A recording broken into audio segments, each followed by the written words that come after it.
जिसकी कहानी ना सिर्फ आपको इंस्पायर करेगी बल्कि आपको उसकी जर्नी से भी बहुत कुछ सीखने को मिलने वाला है। जापान में इस आदमी को गॉड ऑफ ट्रेडिंग भी बोलते हैं। मतलब स्टॉक मार्केट में जितने लोग ट्रेड कर रहे हैं उनमें ये गॉड लेवल फिगर है। फिर इसने ऐसा क्या किया? क्या सिर्फ इसने पैसा कमाया है? इसने पैसे के साथ इज्जत भी कमाई है। इस आदमी के मल्टीपल नाम है, जैसे कि बैंक निफ्टी नहीं है, BNF नाम है इसका, बट वो नाम कैसे पड़ा वो मैं आपको बताऊंगा। तो ये अपना ट्रेडिंग में नाम यूज करता है BNF। इसे जेकॉम ट्रेडर या फिर जेकॉम मैन के नाम से भी जाना जाता है, क्योंकि इसने जो सबसे बड़ा पैसा कमाया वो जेकॉम के शेयर के अंदर कमाया था 2005 में। वो मैं आपको बताऊंगा कि इसने क्या किया। आपको इंटरनेट पर ऐसे बहुत सारे आर्टिकल्स मिल जाएंगे कि इसने $13,600 को 153 मिलियन में कन्वर्ट कर दिया, बट इसने उससे बहुत ज़्यादा पैसा कमाया। और 2005 की बात नहीं है, तो आज भी 2025 में भी ट्रेडिंग कर रहा है। बट ये क्या कर रहा है, कैसे कर रहा है, इसकी पूरी स्ट्रैटेजी आज मैं आपको बताऊंगा। आप सॉफ्ट बैंक के बारे में जानते हो? सॉफ्ट बैंक दुनिया भर में बढ़ चढ़कर इन्वेस्टमेंट्स करता है। जो सॉफ्ट बैंक के फाउंडर है मासायोशी सोन, इन्होंने इस ट्रेडर को पर्सनली इनवाइट किया, मिलने बुलाया और एक बहुत बड़ा ऑफर दिया।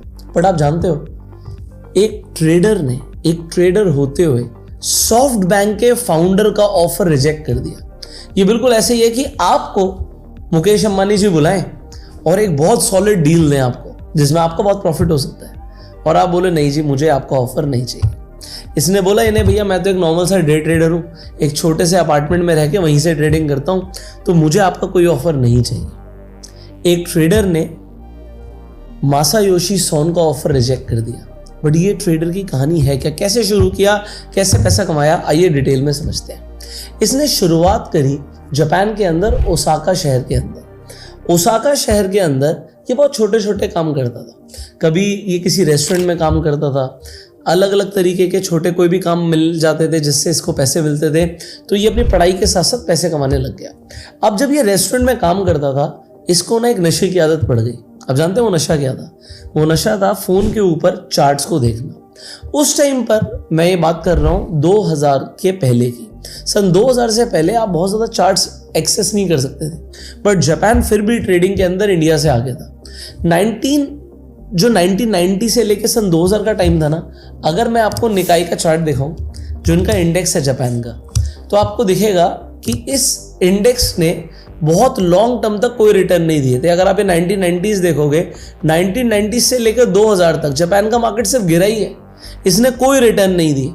तो ये ट्रेडर ने उस टाइम पर इंस्पिरेशन ली कि मुझे ट्रेड करना है, बट क्योंकि उसने पिछले 10 सालों में देखा था कि मार्केट सिर्फ गिरती है, जैसे आप लोगों ने पिछले 10 सालों में क्या देखा है कि मार्केट सिर्फ बढ़ती है।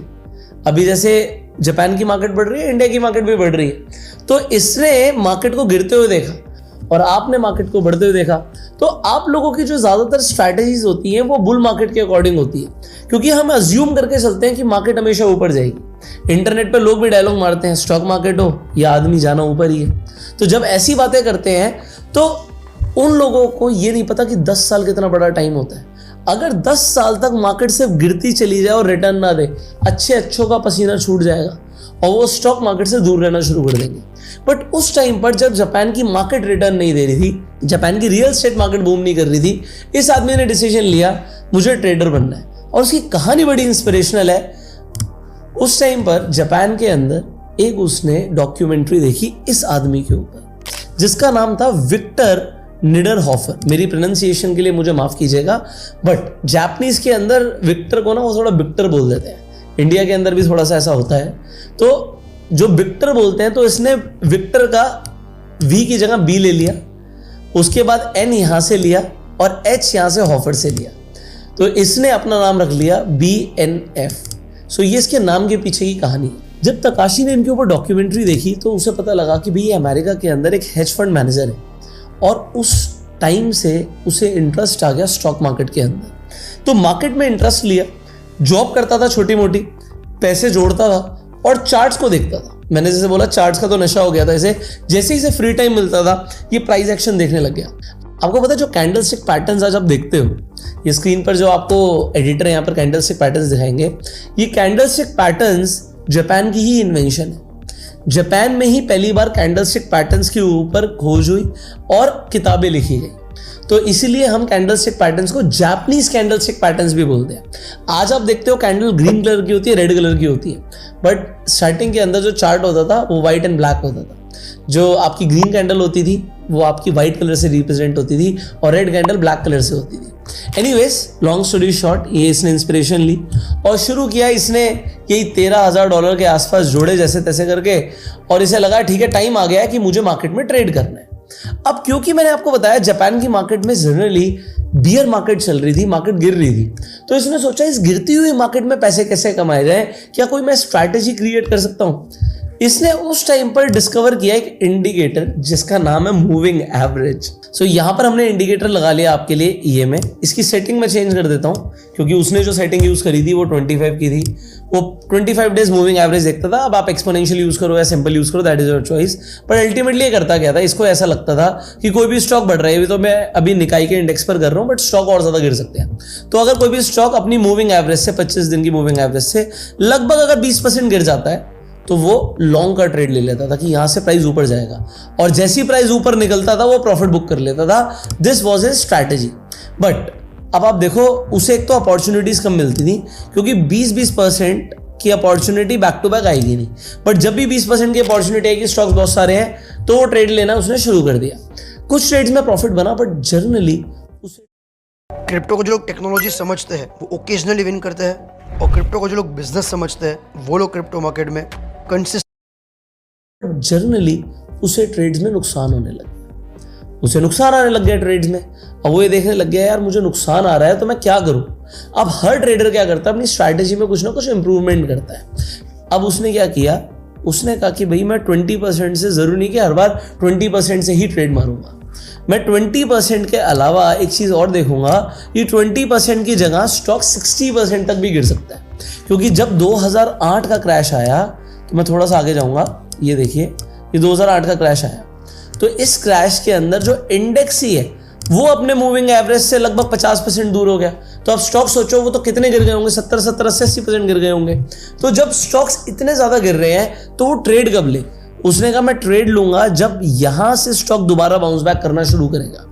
अब एग्जांपल, हर कोई बॉटम पकड़ना चाहता है, ये 2008 का जो बॉटम है हर कोई ये पकड़ना चाहता है। इसने सन 2000 में ट्रेडिंग शुरू करी थी जब ये 22 साल का था। सन 2000 के अंदर उसने लगभग $13,000 की कैपिटल से शुरू किया था, बट सिर्फ 2 सालों में उसने $1 मिलियन कमा लिया।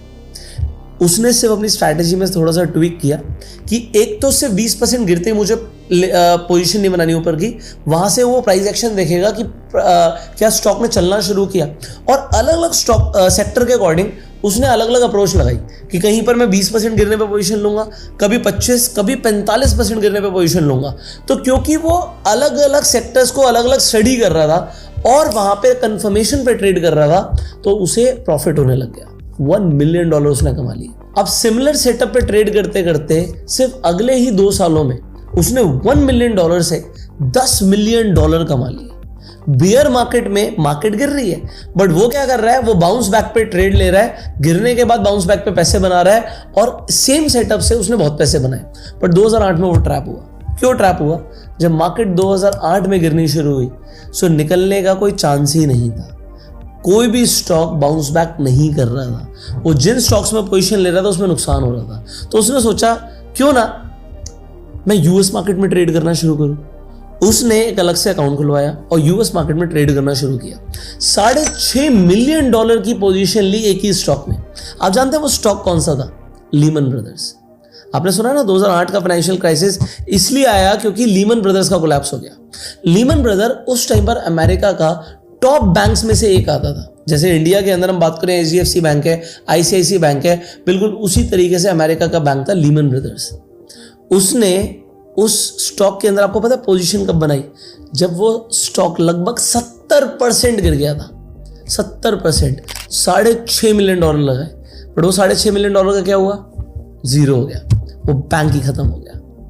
इतना बड़ा नुकसान आया, उसने कसम खाई कि मैं कभी भी दोबारा यूएस मार्केट में ट्रेड नहीं करूंगा। उसने जापान की मार्केट में फिर से पोजीशंस लेना शुरू किया। बात है अक्टूबर 2008 की।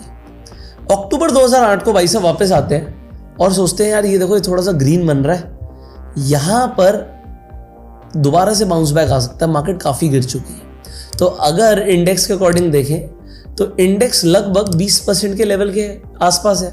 मैं यहाँ पर दोबारा पोजीशन बना सकता हूँ। उसने पोजीशंस बनानी शुरू करी दोबारा से ये सितंबर अक्टूबर के आसपास, बट हुआ क्या, जब उसने बाउंस बैक देखा, उसने पोजीशंस बनाई, वो ट्रैप हो गया।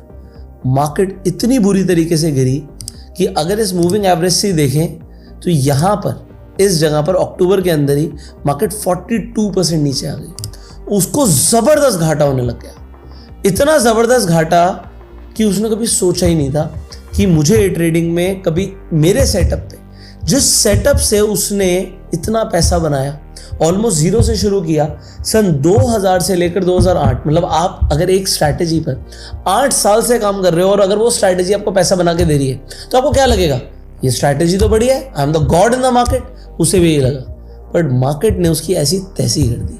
उसे हल्का सा बाउंस बैक लगा, उसने पोजीशंस और बनाई और फिर मार्केट नीचे।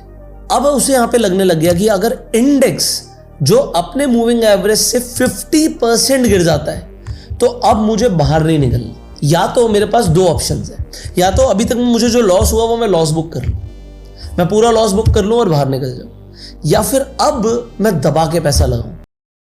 मतलब जितना पैसा मेरे पास है मैंने अपना 50% डिप्लॉय कर दिया, अब यहां पर मैं अपना 50% और डालता हूं, या तो मेरे पास कुछ नहीं बचेगा या मार्केट ऊपर जाएगी।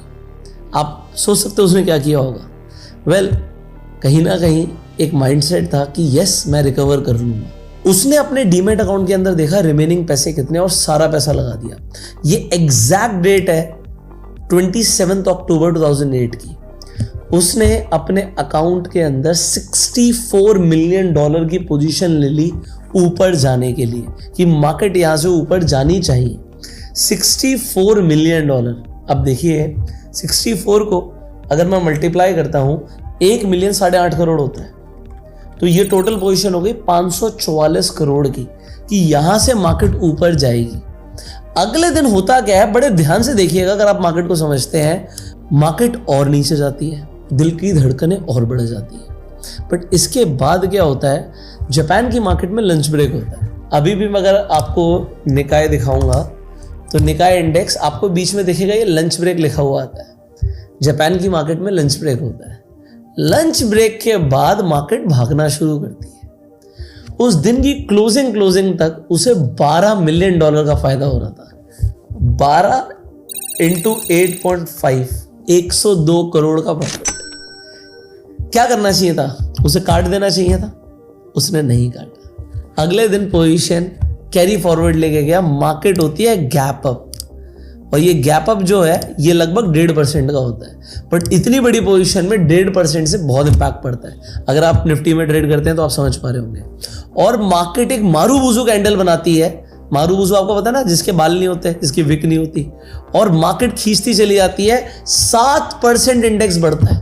तो स्टॉक सोचो उसने क्या रैली करी होगी। और वो अभी तक का जेकॉम के शेयर के अंदर जो प्रॉफिट कमाया था 2005 में कमाया था, उसके बाद 2008 के अंदर अभी तक का सबसे बड़ा प्रॉफिट बुक करता है ये छोटी सी रैली के अंदर। ऑल्दो यहां पर प्रॉफिट बुक करके वो निकल जाता है, मार्केट दोबारा से नीचे गिरती है, बट यहां पर उसने पैसा बनाया जब इंडेक्स लगभग 7000 पर गिर गया था, जो आज 40,000 का इंडेक्स है। उसके बाद तकाशी अपनी इन्वेस्टमेंट्स को डाइवर्सिफाई करता है।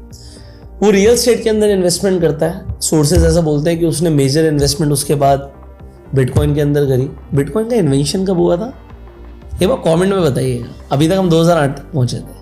और उसके बाद आप सब जानते हो, अगर डाइवर्सिफिकेशन करी होगी रियल एस्टेट में या फिर क्रिप्टो में, तो क्रिप्टो कहाँ तक चली गई, रियल एस्टेट भी जापान का रिकवर करने लग गया। और स्टॉक मार्केट तो मैंने आपको इंडेक्स दिखाई दिया, वो 7000 का इंडेक्स 40,000 के आसपास ट्रेड कर रहा है। सो हर चीज़ बूम करी। अब देखिए, जब मैं बिटकॉइन की बात कर रहा हूँ, बिटकॉइन ने अभी हाल ही में क्या ज़बरदस्त रैली दिखाई है। देखो, अगर आप लोग क्रिप्टो के अंदर ट्रेड करने के लिए इंटरेस्टेड है, आप भी CoinDCX के प्लेटफॉर्म पर कर सकते हैं। बिटकॉइन के अंदर यहाँ पर 100x तक की लेवरेज है। और सबसे बड़ी बात क्या है कि आप CoinDCX के प्लेटफॉर्म पर आप मोबाइल पे जैसी CoinDCX खोलेंगे आपको सबसे पहले SIP का फीचर मिल जाएगा। अगर आप SIP करके भी अमीर बनना चाहते हैं, वो भी क्रिप्टो के अंदर, तो आप CoinDCX के प्लेटफॉर्म पर कर सकते हैं। CoinDCX का लिंक मैं आपको डिस्क्रिप्शन और पिन कमेंट में दे दूंगा, जिससे आप इन्वेस्टमेंट्स कर सकते हैं, ट्रेडिंग कर सकते हैं फ्यूचर्स के अंदर। और अगर आपको लगता है बिटकॉइन है भैया ये तो गिर सकता है, तो आप गिरने पे भी ट्रेड ले सकते हैं। यहाँ पर आप लेवरेज सेलेक्ट कर सकते हैं और आपको वहां पर एक्सपर्ट पिक्स मिल जाएंगी। मतलब आपको ट्रेड्स पहले से ही वहां पर मिलेंगे कि आप किन किन ट्रेड्स में कितना प्रॉफिट कमा सकते हैं और वहां से आप डायरेक्टली ट्रेड्स एग्जीक्यूट कर सकते हैं। तो ये फीचर्स आपको CoinDCX में मिलते हैं। फाइनली जो तकाशी कोटेगावा हैं वो आज भी ट्रेड कर रहे हैं, आज भी ट्रेडिंग कर रहे हैं। सोचिए एक ऐसा आदमी जिसने अपने पर्सनल अकाउंट में पैसा बनाया। लोग जो आप सुनते हो ना वो हेज फंड मैनेजर्स होते हैं, दूसरे के अकाउंट पे पैसा बना रहे हैं, but he is the person जिसने अपने पर्सनल अकाउंट में पैसा बनाया है। तो पर्सनल अकाउंट में पैसा बनाने वाले बहुत कम लोग हैं और इनकी स्टोरी इसीलिए इंस्पायरिंग है क्योंकि एक स्ट्रैटेजी आपको मिली। इनकी स्ट्रैटेजी देखो बियर मार्केट के अंदर काम करती है और ये अपने आप को इसीलिए बिलियनियर बियर ट्रेडर भी बोलते हैं कि भैया मैं तो गिरती हुई मार्केट में पैसा बनाने की स्ट्रैटेजी निकाल कर बैठा हूं और उसी से मैंने पैसा बनाया है। आपको इनकी स्ट्रैटेजी कैसी लगी कमेंट में जरूर बताइएगा। अगर अच्छी लगी तो आप कह सकते हो yes it is a good strategy, but ऐसा बिल्कुल भी नहीं कि इनकी स्ट्रैटेजी के अंदर लॉस नहीं हुए। डेफिनेटली लॉस हुए, ऊपर के लिए पोजीशन ली, स्टॉक और नीचे गिर गया, बट देखो discipline is the key to success. इतने सालों से ट्रेडिंग कर रहे हैं, आपको कितने साल हुए ट्रेड करते हुए, ये भी आप कमेंट में जरूर बताइएगा कि आपको कितना टाइम हो गया। अगर 2 महीने भी हुए ना तो भी 2 महीने नीचे कमेंट में लिखिएगा, हम देखेंगे ज्यादातर लोगों को कितना टाइम हुआ है ट्रेड करते हुए। देखो इंडिया के अंदर ज्यादातर ट्रेडर्स तो कोविड के बाद ही आए हैं, तो मुझे पता है कि यंग ट्रेडर्स हैं, पैशनेट ट्रेडर्स हैं, बट ऐसी स्टोरीज से आपको सीखने को मिलता है कि डिसिप्लिन से पैसा बनेगा। फाइनली